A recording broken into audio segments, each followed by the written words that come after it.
FASTag મુદ્દે મહત્વના સમાચાર મળી રહ્યા છે। ફાસ્ટેગ મુદ્દે કેન્દ્ર સરકારે મોટો નિર્ણય કર્યો છે। હવે વર્ષભર માટે બનશે ફાસ્ટેગનો પાસ। 3000 રૂપિયામાં બનશે ફાસ્ટેગ પાસ। ખાનગી વાહન ચાલકો માટે કેન્દ્રની આ મહત્વની જાહેરાત છે। 15મી ઓગસ્ટથી ફાસ્ટેગ પાસની સુવિધા શરૂ થશે। પાસ 1 વર્ષ અથવા 200 ટ્રીપ માટે ઉપયોગી થશે।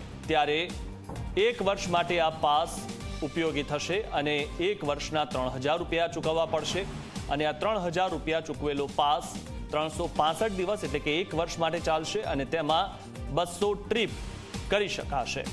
ત્યારે 1 વર્ષ સુધી આ પાસનો ઉપયોગ કરી શકાશે એટલે કે 200 ટ્રીપના 3000 રૂપિયા ચૂકવવા પડશે। અત્યારે એ પ્રકારની સ્થિતિ છે કે ફાસ્ટેગમાં રિચાર્જ કરાવવું પડે છે અને તેમાં જેટલી પણ ટ્રીપ થાય તે પ્રમાણે તેમાં પૈસા કપાતા હોય છે।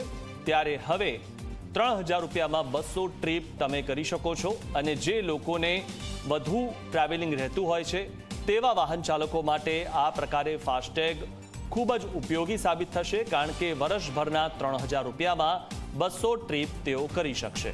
3000 રૂપિયામાં આ ફાસ્ટેગ પાસ મળશે। અત્યારે જે રીતે સ્કેન થતો હોય છે તે પ્રકારનો નહીં, પરંતુ આ ફાસ્ટેગ પાસ બનશે અને ખાનગી વાહન ચાલકો માટે કેન્દ્ર સરકારની આ મહત્વની જાહેરાત છે। 15મી ઓગસ્ટથી ફાસ્ટેગ પાસની સુવિધા શરૂ થશે। પાસ 1 વર્ષ અથવા 200 ટ્રીપ માટે ઉપયોગ કરી શકાશે।